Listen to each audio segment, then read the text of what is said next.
اس کے بعد میں محمد عباس کو دعوت دیتا ہوں کہ ہمارے حسد کی مذمت کے بارے میں۔ وعلیکم ورحمۃ اللہ وبرکاتہ۔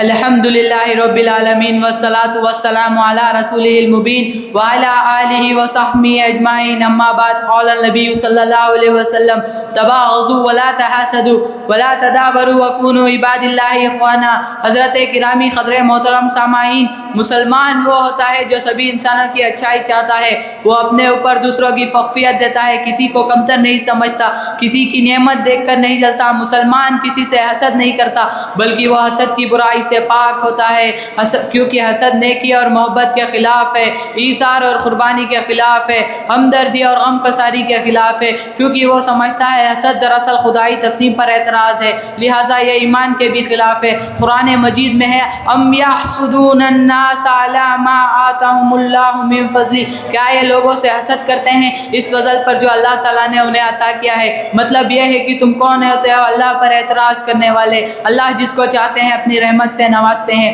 حضرات، حسد کہتے ہیں کسی کی خوشحالی پر جلنا اور اس کی بربادی کی تمنا کرنا۔ حسد کبھی نہیں چاہتا کسی کو کچھ مال و دولت ملے، کسی کو حسن شرافت ملے، وہ ہر ایک کی نیک نامی سے جلتا ہے، وہ دوسروں کی عزت اور شہرت دیکھ کر ہمیشہ پریشان رہتا ہے، اور جب یہ دل کی آگ زیادہ بھڑکتی ہے تو انسان نہایت گھٹیا حرکت پر اتر جاتا ہے۔ حسد کبھی کبھی قتل و غارت اور دائمی دشمنی کا ذریعہ بن جاتا ہے۔ یہ حسد ہی تھا جس نے ابلیس کو آدم علیہ السلام کے سامنے سجدے سے روک دیا۔ یہ حسد ہی تھا جس نے خابر کے قتل پر آمدہ کیا۔ یہ حسد ہی تھا جس نے برادرین یوسف کو یوسف علیہ السلام کے جیسے معصوم پیغمبر پر ظلم اور زیادتی کی۔ مگر آپ جانتے ہیں اس حسد کے نتیجے میں نقصان کس کا ہوا تھا؟ ذلت کس کو ملی تھی؟ شرمندگانی کس کو ہونا پڑا؟ معلوم ہوا کہ حسد کرنے والے حسد سے صرف اپنا ہی نقصان کرتے ہیں، وہ خود اپنی ہی آگ میں جن بھن کر ختم ہو جاتے ہیں۔ حسد کی برائی سمجھنے کے لیے یہ بات کافی ہے کہ خود اللہ تعالیٰ نے اپنے نبی صلی اللہ علیہ وسلم کو حسد سے پناہ مانگنے کی تعلیم فرمایا وَمِن شَرِّ حَاسِدٍ إِذَا حَسَدَ، یعنی اے نبی آپ کہو اے اللہ میں تیری پناہ چاہتا ہوں حسد کے شر سے جب وہ حسد کرے۔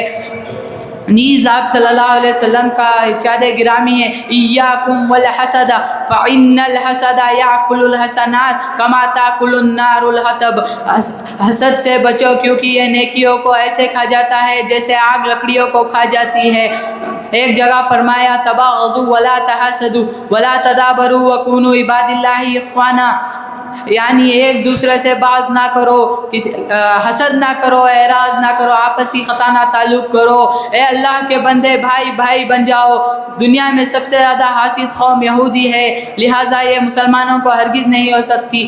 مسلمان ہو اور حسد ہو، بڑی تعجب کی بات ہے۔ آپ صلی اللہ علیہ وسلم نے فرمایا بندے کے دل میں حسد اور ایمان اور حسد جمع نہیں ہو سکتا، لہٰذا اس لیے آج ہم یہ عہد کرتے ہیں کہ آج سے ہم حسد نہیں کریں گے۔